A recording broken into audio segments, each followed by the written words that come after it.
یہ جو چیز اس وقت ہو رہی ہے یہ ماضی میں بھی ہوتی رہی ہے. اب آگے جو بظاہر نظر آ رہا ہے ایسا نظر آ رہا ہے کہ عمران خان صاحب کو دیوار پہ لگا دیا گیا ہے.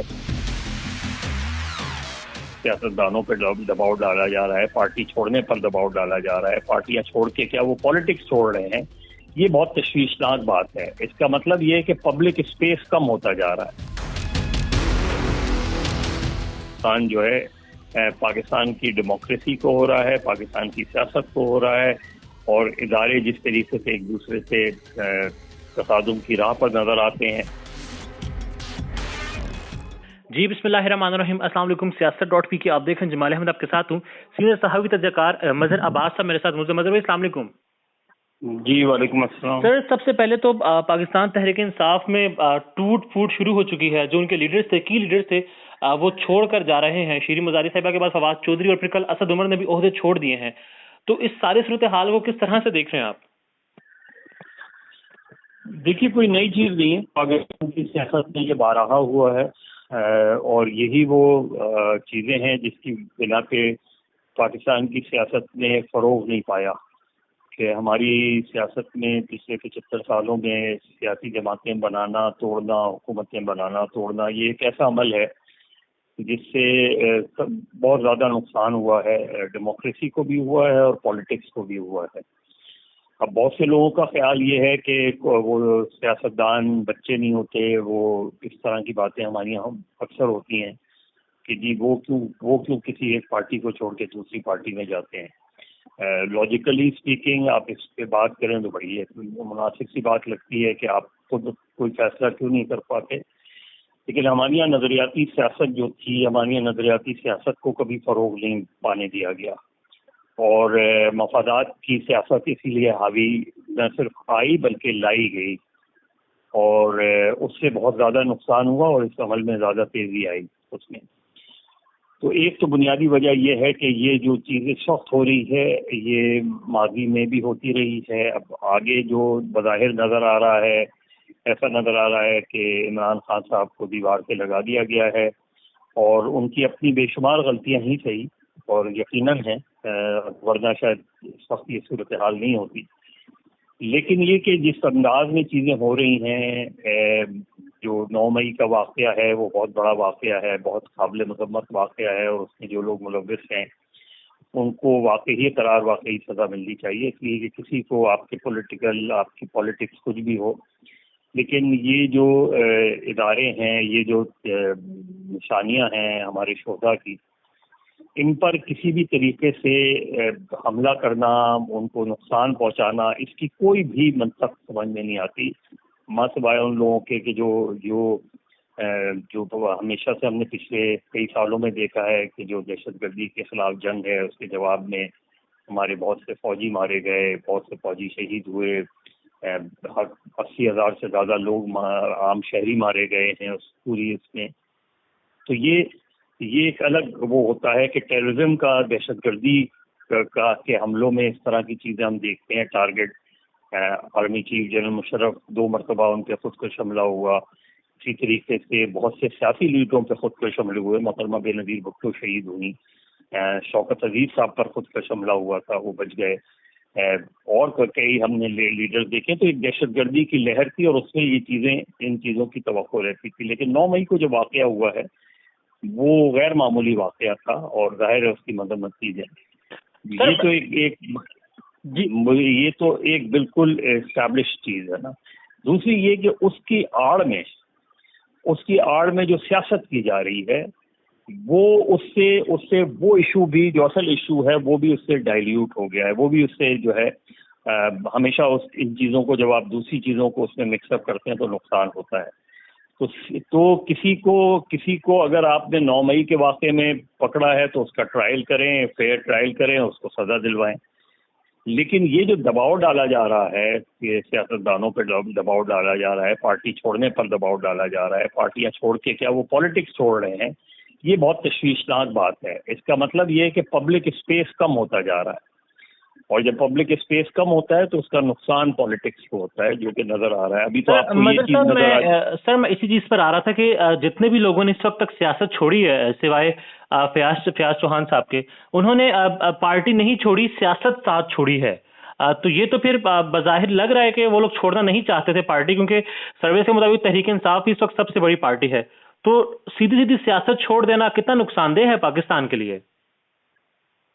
جی ظاہر ہے نقصان دہ ہے. اور جب کوئی لیڈر پارٹی ہوتا ہے یا کسی پارٹی کو آپ جو ہے بالکل آئسولیٹ کر دیتے ہیں اور اس کے نتیجے میں جو ہے وہ پارٹی کو الیکشن میں حصہ نہیں لینے دیا جاتا. یہ پی ٹی آئی کے ریفرنس سے نہیں کہہ رہا، ہم نے ماضی میں دیکھا ہے کہ جن پارٹیوں پر سختی کی گئی، جن پارٹیوں پہ جبر کیا گیا، جن پارٹیوں کو الیکشن سے باہر رکھا گیا، اس کے نتیجے میں اس کا ووٹر بھی جو ہے وہ پھر سیاست سے جو ہے وہ سیاست سے دوری اختیار کر لیتا ہے. اب عمران خان جب سے سیاست میں آئے ہیں وہ ایک نیا ووٹر بھی لائے ہیں، ایسے لوگ، ایسی خاندان جو اس سے پہلے کبھی ووٹ ڈالنے نہیں جاتا تھا، ان کو وہ پولنگ اسٹیشن تک لے کر آئے. اب اگر عمران خان جو ہے اس پورے عمل میں عمران خان کو سیاست سے آؤٹ کر دیا جاتا ہے، تحریک انصاف جو ہے تتر بتر ہو جاتی ہے، تو وہ جو ووٹر ہے، وہ ایک جو نیا ووٹر آیا تھا 2013 میں، وہ شاید پھر پاکستان کی سیاست سے جو ہے وہ کنارہ کش کر لے. اور یہ نقصان جو ہے پاکستان کی پالیٹکس کو تمام جماعتوں کو ہوگا نقصان. اور شاید ان کو آج ریلائز اس لیے نہیں ہو رہا کہ آج وہ برتر اقتدار ہیں، ان کو یہ اندازہ نہیں ہو رہا کہ یہ آگے چل کے ہونا کیا ہے. تو میرا خیال ہے اس کا اوور آل اس وقت جو صورتحال ہے اس کا نقصان جو ہے پاکستان کی ڈیموکریسی کو ہو رہا ہے، پاکستان کی سیاست کو ہو رہا ہے. اور ادارے جس طریقے سے ایک دوسرے سے تصادم کی راہ پر نظر آتے ہیں، تو پاکستان کا پولیٹیکل فیوچر جو ہے، پاکستان کا سیاسی مستقبل جو ہے وہ غیر یقینی سا ہوتا جا رہا ہے. اور سر عمران خان صاحب کہاں پر کھڑے ہیں؟ ان کے پاس کیا آپشنز ہیں اس وقت؟ دیکھیے عمران خان کو اپنی غلطیوں کا اعادہ کرنا پڑے گا، اپنی غلطیاں ماننی پڑیں گی. انہوں نے ون پارٹی ایک طریقے سے وہ ون مین پارٹی بنائی ہوئی تھی، اس کو انہیں براڈر کرنا پڑے گا. ماضی میں جو ان کے ساتھی رہے، جنہوں نے صحیح معنوں میں جو ہے سیاست کو آگے بڑھانے کی کوشش کی، اسی وجہ سے 2013 میں پارٹی کے اندر الیکشن ہوئے. لیکن اس کے بعد ہم نے دیکھا کہ عمران خان، کیونکہ 2013 کے جو پی ٹی آئی کے پارٹی الیکشنز تھے بڑا ٹرننگ پوائنٹ تھا. اگر عمران خان اسی طرح سے الیکشن کرواتے جاتے تو آج پی ٹی آئی ایک مضبوط سیاسی جماعت کے طور پہ ہوتی. اور جب مضبوط سیاسی جماعت ہوتی ہے تو وہ پھر شخصیات کی گرد نہیں گھومتی، پھر وہ اپنے آرگنائزیشن کے گرد گھومتی ہے. تو جتنی جلدی میں، جتنی تیزی میں لوگ پارٹی چھوڑ کے عمران خان کی پارٹی چھوڑتے جا رہے ہیں، اس سے نظر یہ آتا ہے کہ لوگ جو ہے نظریاتی طور پہ عمران خان کے ساتھ نہیں کھڑے تھے. یہ کم سے کم جو لوگ چھوڑ کے جا رہے ہیں. لیکن اس کے مقابلے میں آپ دیکھیں کہ ڈاکٹر یاسمین راشد، حالانکہ کافی عمر کی ہیں، بیمار بھی ہیں، لیکن ان سے جب پوچھا تو انہوں نے کہا میں کہیں نہیں جا رہی، میں پی ٹی آئی کے اندر ہی ہوں. تو کوئی بھی جماعت ہو، اس میں ایسے لوگ ہوتے ہیں کہ جو نظریاتی طور پہ کھڑے رہتے ہیں. پیپلز پارٹی سے زیادہ جبر کسی نے نہیں سہا. اسی طریقے سے عوامی نیشنل پارٹی کی پوری ایک تاریخ ہے. اسی طریقے سے آپ مسلم لیگ نون نے جنرل مشرف کے پیریڈ میں اس کے بعد بھی جو پریشر ہے وہ سہا انہوں نے.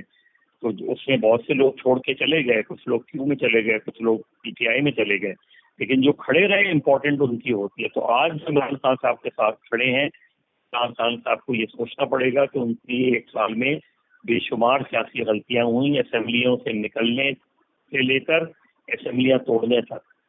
اور بالکل اسی طرح ان کی پولیٹیکل موومنٹ جو تھی اس میں بالکل بھی کوئی اسٹریٹجی نہیں تھی کہ کبھی وہ لانگ مارچ کرتے تھے، کبھی واپس آ جاتے تھے، کبھی گرفتاریاں دینے کا اعلان کرتے تھے، کبھی ختم کر دیتے تھے.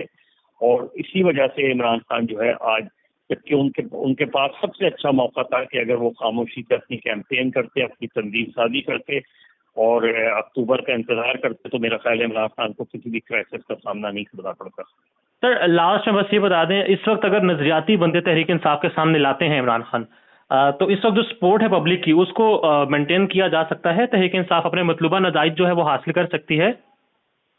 بالکل کر سکتی ہے. دیکھیے 2013 میں عمران خان کو مرکز میں حکومت تو نہیں ملی، لیکن ان کی پارٹی گرو کر رہی تھی. ان کی پارٹی نے خیبر پختونخوا میں الیکشن جیتا، پنجاب میں ایک بڑی اپوزیشن پارٹی کے طور پہ ابھر کر آئی، مرکز میں ایک بڑی اپوزیشن کی پارٹی لیکن پھر وہ جو لوگ ان کے ارد گرد جمع ہو گئے انہوں نے ان سے پھر کہنا شروع کر دیا کہ آپ زیادہ سے زیادہ الیکٹیبل لیں تاکہ آپ مرکز میں حکومت بنانے کی پوزیشن میں ہوں.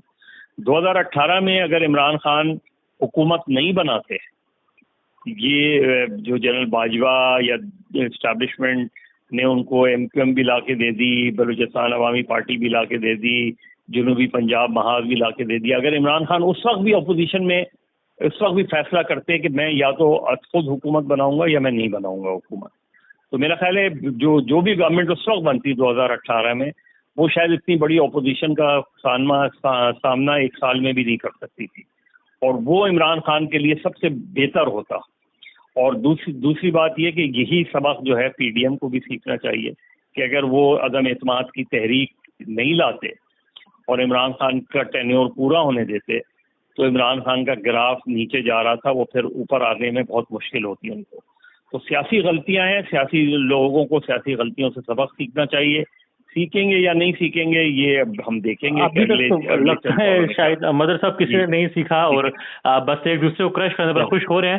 لاسٹلی اپنا تجزیہ دے دیں، حالات کس طرف جاتے دیکھ رہے ہیں آپ؟ آنے والے دنوں میں بہتری ہو سکتی ہے؟ دیکھیے معاشی طور پہ تو آپ کولیپس کر گئے ہیں. اب آپ بہت تیزی سے بڑھ رہے ہیں ایک ناکام ریاست کی طرف. ہم نے ان چیلنجز کو سامنا کرنا ہے اس لیے کہ بہرحال پاکستان ہمارا ملک ہے اور پاکستان کو بچانا ہمارا کام ہے. ہم نے اگر ان چیلنجز کا مقابلہ جو ہے وہ مفادات کی بنیاد پر کیا تو میرا خیال ہے ہم بہت زیادہ نقصان کر جائیں گے. معاشی طور پہ ملک اس لیے اوپر نہیں جا رہا کیونکہ سیاسی استحکام نہیں آ رہا، اور سیاسی استحکام کے لیے سب کو جو ہے اسپیس فیئر ملنا چاہیے. اگر ماضی میں کسی ایک جماعت کو فیئر اسپیس نہیں ملا تو آج دوسری جماعت کے لیے اسپیس کم کیا جا رہا ہے. یہ جو طرز عمل ہے اس کو بدلنا ہوگا. اگر ہم نے نہیں بدلا تو غیر یقینی سیاسی صورتحال میں آپ کی معیشت نہیں اوپر جا سکتی، اور اگر معیشت اوپر نہیں گئی تو آپ ڈیفالٹ تو بہت چھوٹی چیز ہے، آپ کو ایک ناکام ریاست ڈکلیئر کر دیا جائے گا.